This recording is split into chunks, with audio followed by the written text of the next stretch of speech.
bana b'Imana, Pasika nziza. Murakaza neza mwese kuri buri munsi. Niba ushaka kudukurikira buri munsi, jya kuri YouTube, wandike mu ijambo buri munsi, ushakashake buri munsi, ufungure buri munsi, ufungure buri munsi, ufungurire abandi buri munsi. Dusangire, dusaranganye duke twineza Imana yatugeneye buri munsi. Musabire isi yose amahoro ya Kristo. Musengo budahwema musabire n'abandi. Bana b'Imana nimuhumure, ufite Yezu afite byose. Nimuze tumusange dusangire kuri wa kabiri w'icyumweru cya kabiri cya Pasika tariki 13 Mata 2021. Isomo rya mbere ryo mu gitabo cy'ibyakozwe n'intumwa, umutwe wa 4 umurongo 32 kugeza ku 37. Imbaga y'abemera yari ifite umutima umwe n'amatwara amwe, kandi nta numwe wibwira ko icyo atunze cyose ari icye bwite, ahubwo byose byari rusange kuri bo. Nuko intumwa zikomeza guhamya izuka rya Nyagasani Yesu n'ububasha bukomeye, kandi ubugwaneza bwinshi bwari bubuzuyemo. Koko rero nta mukene wabagamo, kuko ababaga bafite amasambu cyangwa amazu babigurishaga bakazana ikiguzi cyabyo bakagishyikiriza intumwa, nuko bakabisaranganya bakurikije ibyo buri muntu akeneye. Bityo na Yosefu w'intumwa zari zarahimbye Barnaba, ari byo kuvuga Imaragahinda, wari n'umulevi ukomoka i Shipure, akaba yarafite umurima, agurisha uwo murima maze ikiguzi cyawo agishyikiriza intumwa. Iryo ni ijambo ry'Imana. Zaburi 93. Yezu Kristo ni Nyagasani, aganje mu ikuzo. Uhora n'umwami yisesuye ubuhangare, uhora yambaye ububasha yarabukindikije. Isi yarayishinze arayikomeza. Intebe y'ubwami yashinzwe ubutajegajega, uriho kuva kera na kare. Ibyo yaduhishuriye ni amanyakuri, ingoro yawe ikwiranye n'ubutungane, uhoraho uko ibihe bizahora bisimburana. Yezu Kristo ni Nyagasani, aganje mu ikuzo. Nyagasani Yezu nabane namwe. Amagambo mu Ivanjili ntagatifu Yezu Kristo uko yanditswe na Yohani, umutwe wa 3 umurongo wa 7 kugeza kwa 15. Muri icyo gihe abwira Nikodemu ati, ntutangazwe nuko nkubwiye ngo ugomba kongera kuvuka ubwa kabiri. Umuyaga uhuha werekeza aho ushaka, ukawumva uhuha, ariko ntumenya aho uturuka cyangwa aho werekeza. Nk'uko bimerera umuntu wese wavutse kuri roho. Nikodemu aramubaza ati, ese ibyo bishobora kubaho bite? Yezu aramusubiza ati, ukaba umwigishwa muri Isiraheli, maze ibyo ntubimenye? Ndakubwira ukuri koko, tuvuga ibyo tuzi, tugahamya n'ibyo twabonye, ariko ntimwemera ibyo duhamya. Niba mutemera mbabwira ibintu byo mu isi, muzemera mute nimbabwira ibyo mu ijuru? Ntawigeze azamuka ajya mu ijuru uretse Umwana w'umuntu wamanutse aturutse mu ijuru. Mbese nk'uko Mose yamanitse inzoka mu butayu, ni nako n'Umwana w'umuntu azagomba kumanikwa, kugira ngo umwemera wese agire ubugingo bw'iteka. Iyo ni Ivanjili ntagatifu. Bakristo bavandimwe, Kristo wazutse naganze mu mitima yacu, maze tuboneshereza abandi twunze ubumwe muri Kristo. Tugende ku masomo y'uyu munsi, turazirikana ku ngingo yo gusaranganya, le partage. Gusaranganya birinda ubusambo. Abapagani bati abasangiye ubusa bitana ibisambo, naho abakristo bo bati abasangiye Kristo, Ukaristiya, umubiri wa Kristo, barasa, ressemblance, bagasabana, bagasengera hamwe, bakunga ubumwe kubera nde? Kristo basangiye. Bavandimwe, kurangamira Kristo birwanya ubusambo, bikazana gusangira duke twineza turimo umugisha w'Imana. Nk'uko mu Ivanjili uyu munsi Yezu akomeza ikiganiro Nikodemu, ubwo Yezu ari gukomeza kumubwira akamaro k'abatisimu. Batisimu dukingurira ijuru, iduha kugira uruhare ku by'ijuru, ku bukungu bw'ijuru. Ubukungu bw'ijuru ni ukubana na Kristo, kuko umuntu ufite Yezu Kristo aba afite byose. Yezu ati, mbese nk'uko Mose yamanitse inzoka mu butayu, ni nako Umwana w'umuntu azagomba kumanikwa, kugira ngo umwemera wese agire ubugingo. Amen. Urakoze Yezu kutugirira neza. Bavandimwe, ibintu dutunze hano ku isi n'ubundi bukire bwose twagira, ibyo byose nibidufasha kurangamira Yezu. Yezu ubukungu nyakuri. Ufite Yezu aba afite byose. Iyo tubyitwayemo neza tubona Imana, tugakira kuri roho no ku mubiri ndetse. Nabwo iyo twikubiriye tugasahurira mu nduru, tugacura abandi, birangira nyine tubacuranuye, nibwo uzasanga bamwe bari bahagaze, babakire batumbagiye, batangiye gucurama. Kubera iki? Umururumba n'ubusambo biracuramisha. Bavandimwe, hari ubwo dukunze kwibeshya tujye gutanga imfashanyo, akenshi nk'abakristo tugambira gufasha abakene nyakujya, ubabaye kurenza abandi, byumvikane iyo hatajemo ikimenyane n'amarangamutima ya muntu cyangwa kwikubira. Ariko ubundi muvandimwe, iyo ugiye gufasha niki kikubwira umukene cyangwa umukire? Bavandimwe, ntabya nko kubona umukire w'umunyabugugu utarekura, ugundira. Ni n'agahinda kubona umukene wiyemera, wirata, wiremereza.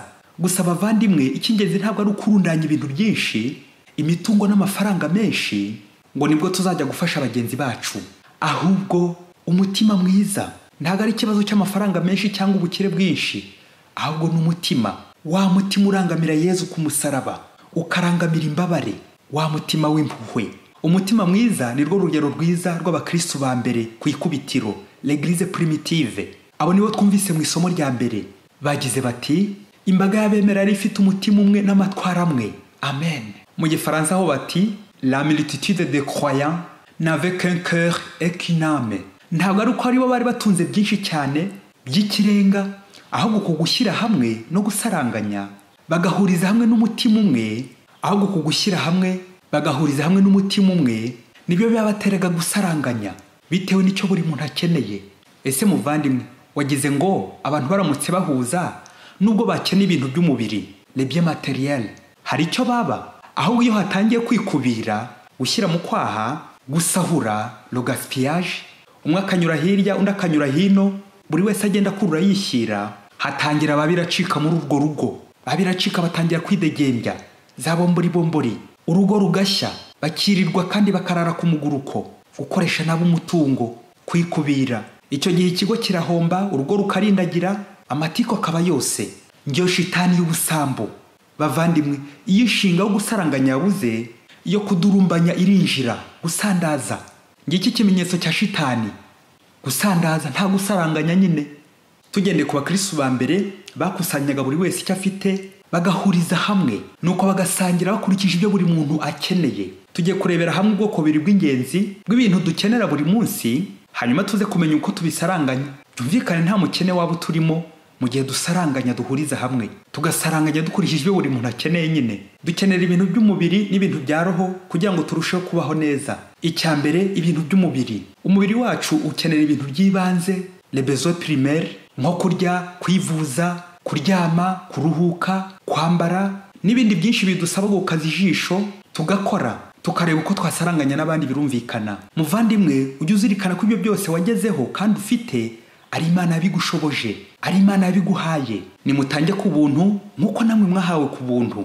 Muvandimwe, kimwe mu biza kubwira ko uri umukristo pratiquant, ukora utajijisha nyine, umukristo nyawe nyine, ni uguhumurirwa n'abakene. Guhumurirwa n'abakene ubufasha bwacu, guhumurirwa n'imbabare, abashonji, abarwayi, indembe, abo twafasha. Ukaba wakwibwiriza, ukagira uhereza, ukagira ufasha, tiri wagombera kugutegera amaboko. Kwibwiriza, ako kantu heza aragakunda. Umwana utibwiriza mu rugo, umugore utibwiriza mu rugo, danger de mort, uhegereye wapfa.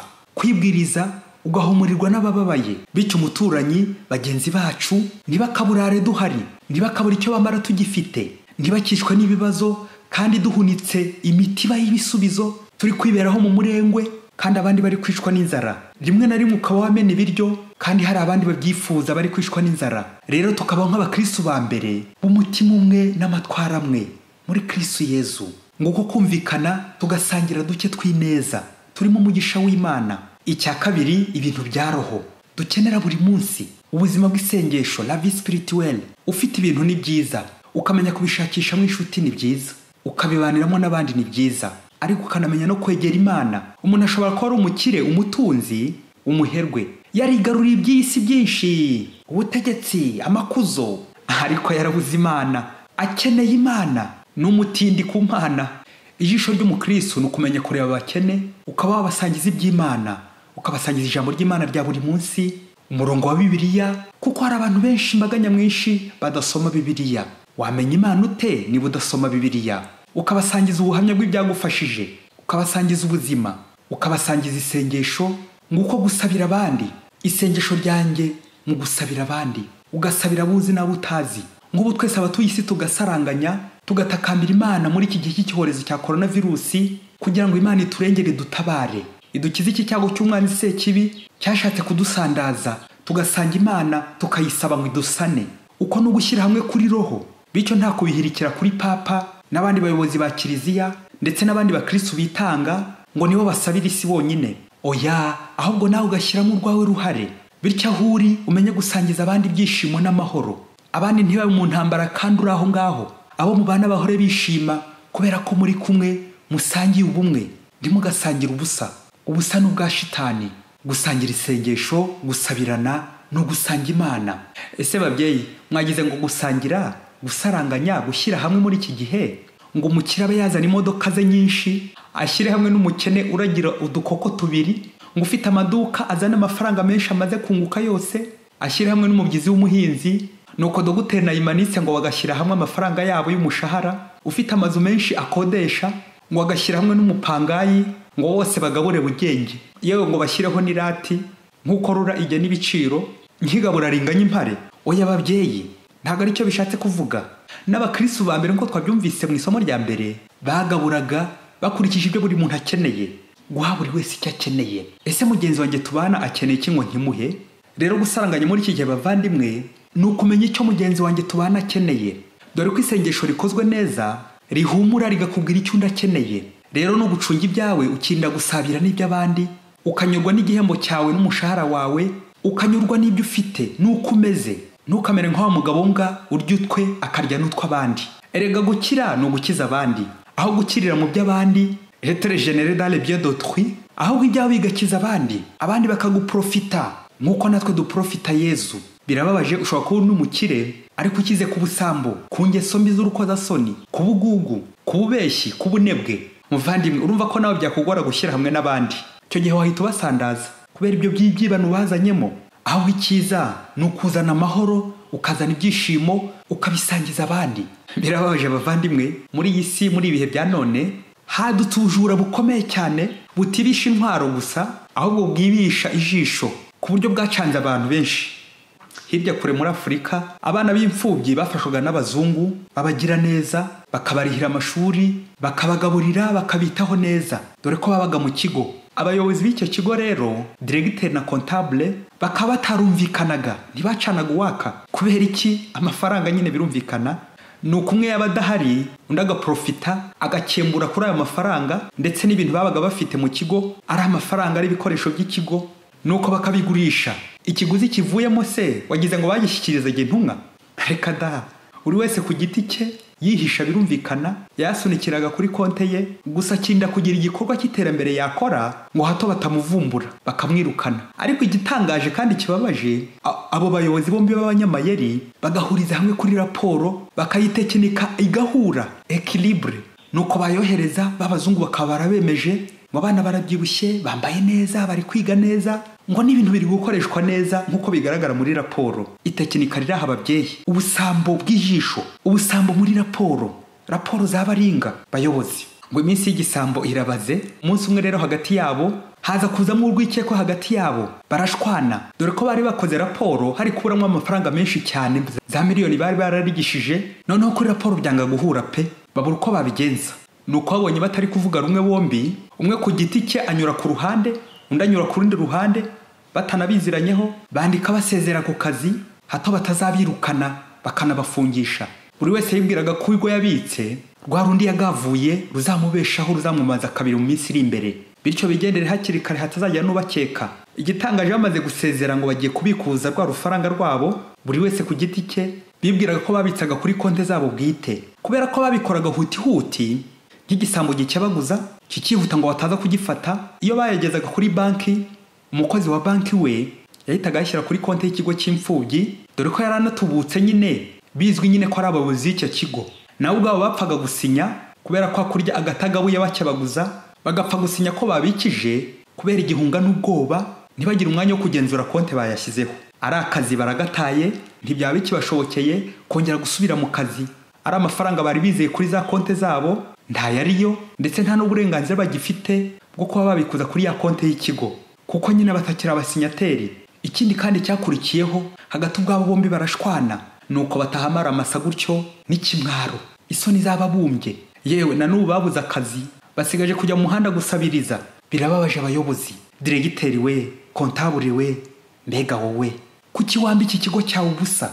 Ese muyobozi, raporo zawe utanga ku bayobozi bawe bakuru nta busambo bwihishemo? Ni izi nyakuri nta busahuzi bwihishemo? Uwe la verite vraiment, ukuri kwarakendereye. Ese muyobozi, ikigo ukoramo wasanga waracyogogoje ukagisahura, abandi bakubona bati dore umuyobozi w'inyangamugayo uyobora neza, dore umucungamari mwiza, dore umucungamutungo mwiza, kandi batazi ibyo ukora rwihishwa. Dore umukristo w'intangarugero uri kuyobora, kandi ibyawe uri kwikubira. Wahombeje urugo, wahombeje ikigo, warasahuye ushyiriwaho mu mufuka. Nyamara mukristo umuvandimwe, ntuzibeshye, ujye umenya ko ibintu bisubiraho byavuye. Iyo usahuye imfubyi, ukiba umukene, ukarenganya umupfakazi, ukarya ibiryo by'abana, umenye ko Imana irebera umukene idahumbya. Dieu veille toujours sur les pauvres. Ese muyobozi, wasanga nawe usahura ariko ukajya ubikira mu mufuka utobotse? Isura isaruza byinshi ariko igasohoza bike.